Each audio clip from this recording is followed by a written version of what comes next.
माझा मितवा ह्या मालिकेच्या पुढील काही येणाऱ्या भागांचे अपडेट जाणून घेऊया आपल्या आजच्या या व्हिडिओमध्ये।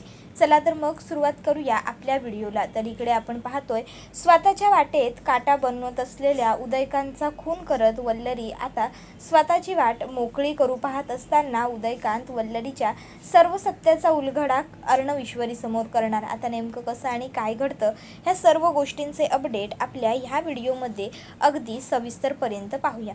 तर इकडे आता वल्लरी हिला खूप जास्त टेन्शन आलेलं असतं। आता ती विचार करते की ऑलमोस्ट माझ्यासमोर आता जे काही पुरावे होते, जे माझ्या विरोधात जात होते, ते सगळे मी नष्ट करून टाकलेले आहेत।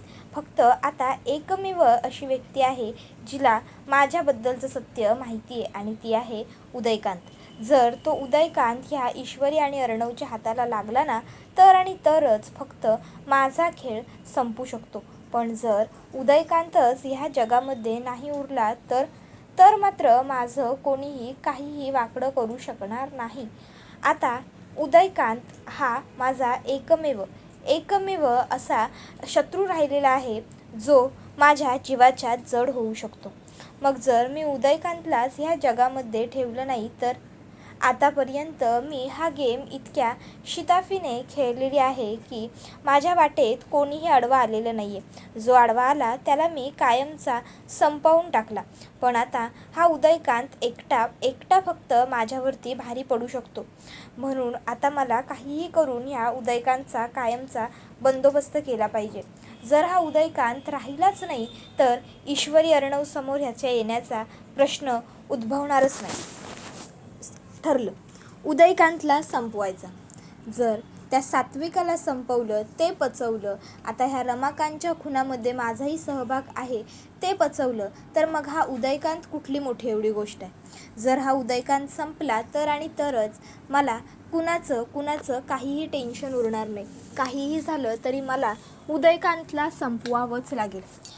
मग आता उदयकांतला संपवावं लागेल अशा हिशोबाने वल्लरी ठरवते की आता लवकरच उदयकांतचा शेवट होणार।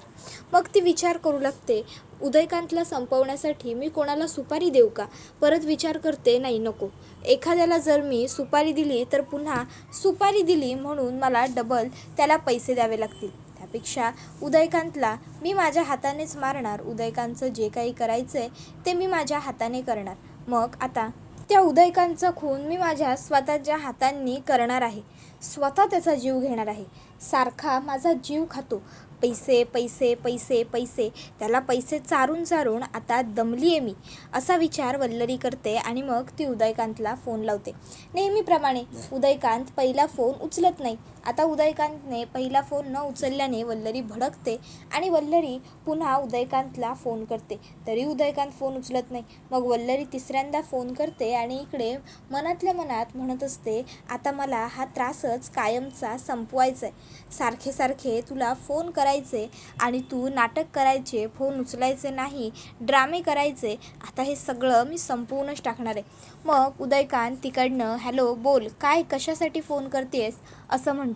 वल्लरी म्हणते, तुला फोन करत तुझ्याशी गप्पा मारत बसायला माझ्याकडे वेळ नाही आहे, काम आहे ना, म्हणूनच फोन केलेला आहे। ईश्वरी आणि अर्णव तुझ्या मागे वेड्यासारखे लागलेले आहेत। जोवर तुला पकडत नाही तोवर शांत बसणार नाही असा त्या अर्णवने प्रणच केलेला आहे।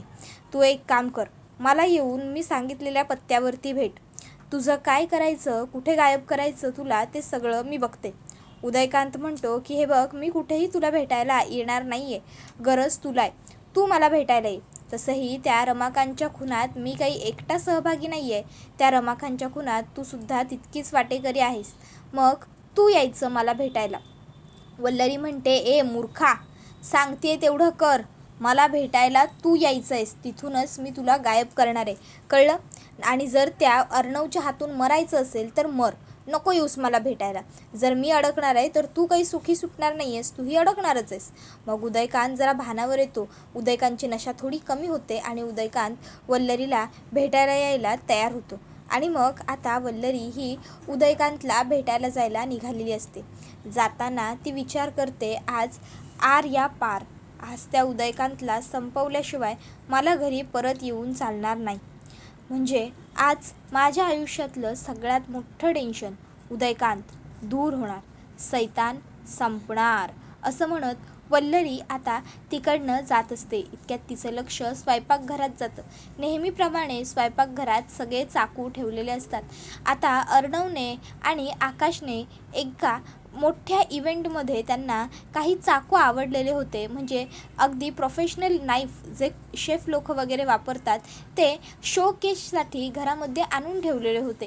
वल्लरी त्या नाईफकडे बघते आणि त्याच्यामधला जो सगळ्यात मोठा नाईफ असतो तो ती उचलते आणि तो घेऊन ती आता घरातून बाहेर पडत असते. आता वल्लरीने तो नाईफ जेव्हा हातात घेतलेला असतो तेव्हा नम्रताने तिला पाहिलेलं असतं. पण नम्रता विचार करते, जाऊ दे, आईंनी सहज बघायला वगैरे ते चाकू हातामध्ये घेतले असतील आणि ती वल्लरीला काही विचारत नाही किंवा बोलत नाही. वल्लरी तो चाकू घेऊन उदयकांतला भेटायला आलेली असते. बराच वेळ उदयकांतची वाट पाहते. मग उदयकांत त्या ठिकाणी पोहोचतो. वल्लरी उदयकांतला विचारते, उदयकांत, तुला जर ह्या जगातून कुणी गायब केलं तर? उदयकांत म्हणतो, ह्या जगातून ह्या उदयकांत राजे शिर्केला गायब करण्याची हिंमत कोणाच्यातच नाही आहे. वल्लरी म्हणते, आतापर्यंत तू खूप पापं केलेली आहेस, इतकी पापं केलेली आहेस की आता तुझ्या पापांचा घडासुद्धा भरलेला आहे. तुझ्या पापांना कंटाळून देवसुद्धा आता खाली येईल. म्हणून आता उदयकांत एकच शेवटचा पर्याय आहे तुझ्याकडे, तुझ्या पापांचं प्रायश्चित्त, मृत्यू. त्याबरोबर तो म्हणतो, ए वल्लरी, गप्पे, काहीही वेड्यासारखं बडबडू नकोस, विसरू नकोस मी कोण आहे. उदयकांत राजे शिर्के, तोच उदयकांत ज्याने तुला एवढी वर्ष मदत केली आणि आता तू माझ्याच मुळावर घाव घालायला निघालीस. लक्षात ठेव, जरी मी मेलो ना तरीसुद्धा इतक्या सुखासुखी तुला सोडणार नाही. मी मेलो तरी येऊन तुझ्या मानगुटीवर बसेन, तुझ्या मानगुटीवर बसून मी तुला छळेन, प्रत्येक वेळी तुला त्रास देईन, कळलं ना? माझा हिस्सा, माझा पैसा, मी काहीही सोडून जाणार नाही आहे. त्यावेळी वल्लरी म्हणते, तुझ्या तर आता. आणि मग वल्लरी तिच्या पर्समध्ये जो चाकू असतो तो काढण्यासाठी गाडीचा दरवाजा उघडते. गाडीतून पर्स न काढता फक्त पर्समधला चाकू बाहेर काढते आणि तो चाकू खाचकन उदयकांतच्या पोटात घुपवते. आता एकटी बाई आणि एवढ्या मोठ्या पुरुषाला मारणं अर्थात शक्य नसणारच आहे.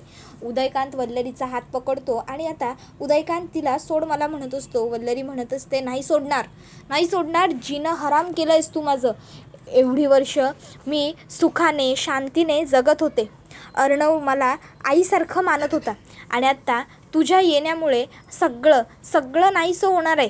हां, तू माझं सगळं सत्य सगळ्यांना सांगणार, तुझी एवढी हिंमत? हां, आणि तुला काय वाटतं मी काही नाही करणार? तुझ्या तर. आणि मग ती त्याला चाकू घुपवते. उदयकांत तिला मागे ढकलतो आणि कसाबसा तिकडनं पळ काढतो. तर घरामध्ये इकडे ईश्वरी, अर्णव हॉलमध्ये बसलेले असतात, गप्पा मारत असतात. तर वल्लरी विचार करते, जाऊ दे, मरू दे, तसा पण याच्या पोटात मी चाकू घुपवलेलाच आहे, आता हा काही जगणार नाही. तसंही याच्याकडे ना गाडी आहे ना काय आहे, त्यामुळे हा काही दवाखान्यात वगैरेसुद्धा जाऊ शकणार नाही आहे. जाऊन कुठे जाईल, इथपर्यंतच कुठेतरी थोडाफार पळत जाईल आणि परत मरेल जाऊन कुठेतरी. असो, स्वतःहूनच कुठे जंगलात वगैरे जाऊन मेला तर मला विल्हेवाट तरी लावावी लागणार नाही याच्या प्रेताची. मी निघते असा विचार करत वल्लरी तिकडनं निघते आणि थेट घरी येते. आता वल्लरी ही जरा घाबरलेलीच असते. इशू नोटीस करते की वल्लरी जरा घाबरलेली आहे. इशू अर्णवला म्हणते, वल्लरी मामींचं ना मला हल्ली अजिबातच वागणं कळत नाही, किती विचित्र वागतात ना त्या. म्हणजे अचानक घाबरतात काय, अचानक नॉर्मल असतात, अचानक त्यांना चक्कर येते, अचानक त्यांना काय होतं काय नाही, मला तर अलीकडे त्यांचं काही कळतच नाही. सगळंच एकदम विचित्र झालं आहे त्यांचं. ईश्वरी आणि अर्णव दोघंजणं हॉलमध्ये बोलतच असतात. तर दुसऱ्या बाजूला इकडे उदयकांत याला एक मदतीचा हात मिळालेला असतो. उदयकांतला एक व्यक्ती अर्णवच्या घराजवळ सोडून जाते. उदयकांत घरात येतो. आता उदयकांतला बघून मामा शॉक होतो. मामा म्हणतो, ईश्वरी, अर्णव, आकाश, नम्रता, वल्लरी, आई, अगं लवकर या सगळ्यांनी. अर्णव लवकर बघ इकडे, काय झालंय ते. आता नुकतेच गप्पा मारून वरती गेलेले ईश्वरी आणि अर्णव, त्यांना तर मामा असं का हाका मारतो हे कळतच नाही. तर इकडे मामा म्हणत असतो, अर्णव, ईश्वरी, अरे लवकर या, बघा घरी कोण आलंय. अर्णव, ईश्वरी, अरे उदयकांत आला, उदयकांत. आता उदयकांत आला आहे, उदयकांत हे असं ऐकताच ईश्वरी आणि अर्णव तिकडे धावतच येतात. आता ईशू म्हणते, अर्णव सर, अहो हा तर तुमचा. त्याबरोबर अर्णव म्हणतो, नीच, नालायक, हरामी काका. तर ईशू म्हणते, अहो पण यांच्या पोटात कुणीतरी चाकू खुपसलाय. अर्णव सर, अहो हे सगळं कुणी केलं? आणि हे सगळं. ईश्वरी खूप जास्त घाबरलेली असते त्याची ही अवस्था बघून. त्याबरोबर आता दुसऱ्या बाजूला इकडे जी वल्लरी असते, आता वल्लरी हिलासुद्धा उदयकांतला घरात घेतलेला आहे, उदयकांत घरी आला आहे हे आवाज ऐकू गेलेले असतात. आणि त्यानंतर मग आता वल्लरी जी असते ती विचार करते, उदयकांत हा तोच तर नाही आहे ना? उदयकांत तिकडे काय करतोय? नाही, काही झालं तरी याने घरच्यांना काही सांगायला नको. याने घरच्यांशी बोलण्याआधी मला हॉलमध्ये पोहोचलं पाहिजे. आणि मग आता वल्लरी अजिबातच वेळ वाया न घालवता तिकडनं हॉलमध्ये येते. आता हॉलमध्ये येऊन ती इकडे बघते तर काय, खरोखर उदयकांत आलेला असतो. आता उदयकांत तिकडे आलेला असतो आणि तो घरच्यांबरोबर बोलण्याचा प्रयत्न करत असतो. उदयकांतला घरी आलेलं बघून वल्लरी खूपच घाबरलेली असते. वल्लरी ही उदयकांतला तिकडनं पळवण्याचा प्रयत्न करू लागते. ती म्हणत असते, अरे हा इकडे काय करतोय? अर्णव, अरे याच्याकडे तू बघत काय बसलास? यानेच रमाकांत भाऊजींचा जीव घेतलाय ना? यानेच ईश्वरीवर जीव घेणं हल्ला केला होता. हकलव याला इकडनं. ह्याला आपल्या दारात सुद्धा उभं करून घेण्याची याची पात्रता नाही आहे, लायकी नाही आहे या नीच माणसाची. त्याबरोबर मग इकडे आता अर्णव हा म्हणत असतो, येस ऑफकोर्स, सिक्युरिटी. त्यावेळी ईश्वरी म्हणते, सर थांबा, काय चाललंय तुमचं?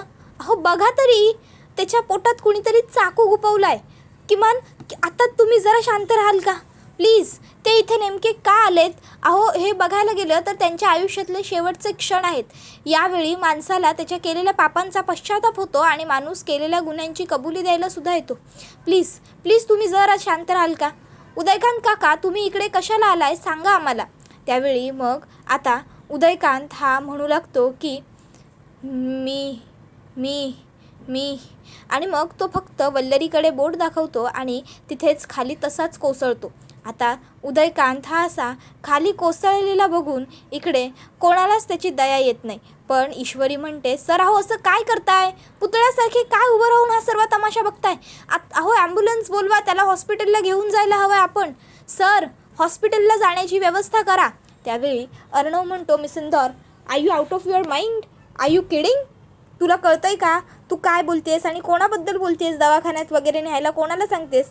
या उदयकांतला, याने माझ्या वडिलांचा खून केला आहे, याने माझ्या आईच्या मृत्यूचा सापळा रचला, याने माझ्या बायकोवर हल्ला केला आणि तुला वाटतं की मी याला दवाखान्यात घेऊन जावं म्हणून? नो, स्ट्रेंज, मी असं काहीही करणार नाही आहे, नेवर. त्यावेळी इशू म्हणते, अर्णव सर प्लीज, हे बघा ऐका माझं, सध्या शांत व्हा. अहो तो काहीतरी म्हणण्याचा, काहीतरी सांगण्याचा प्रयत्न करत होता. कदाचित त्याला बाबांच्या मृत्यूशी वगैरे निगडीत असलेलं काहीतरी आपल्याला सांगायचं असेल म्हणून तो इथे आला असेल.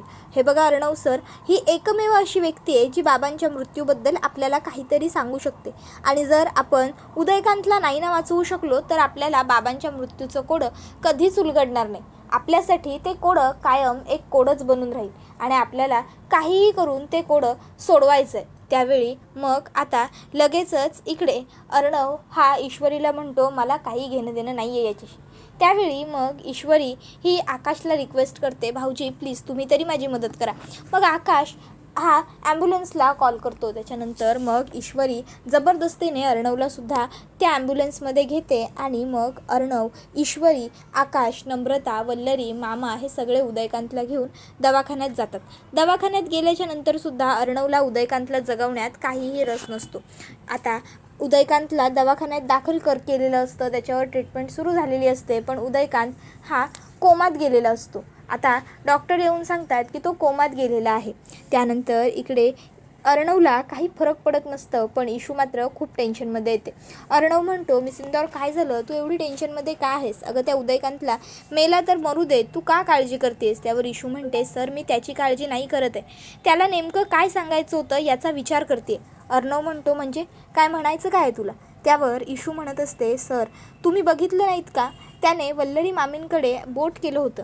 त्याने वल्लरी मामींकडे बोट का केलं ते मला काही कळलंच नाही. त्यावर अर्णव म्हणतो, म्हणजे? त्यावर इशू म्हणते, सर अहो तो शेवटच्या मरताच्या क्षणात आपल्या घरी आला होता. वल्लरी मामींकडे बोट करून काहीतरी सांगण्याचा प्रयत्न करत होता. नेमकं तो वल्लरी मामींबद्दल काही बोलत होता का, की आणखीन तो बाकी काहीतरी वेगळं सांगणार होता, मला कळत नाही आहे. वल्लरी मामींकडेच त्यांनी बोट का केलं असेल? तिथे आपण एवढे सगळे लोक होतो, मग वल्लरी मामीच का? हा प्रश्न राहून माझ्या मनाला ना खूप जास्त सतवतोय. मला कळत नाही आहे की नेमकं काय होतं आहे. मला काहीतरी ह्या सगळ्या प्रकरणामध्ये विचित्र वाटतंय, वेगळं वाटतंय.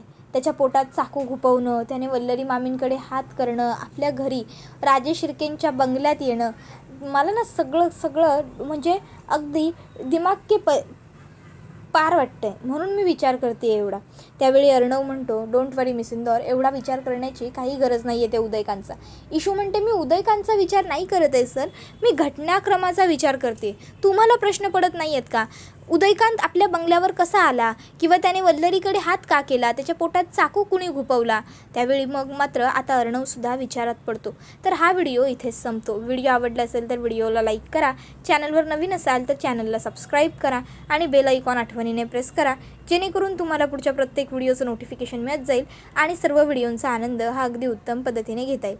चला तर मग प्रेक्षकांनो, आजच्या पुरतं इथेच थांबूया. पुढचा व्हिडिओ येईपर्यंत या व्हिडिओचा छान पद्धतीने आनंद घेत राहा. धन्यवाद.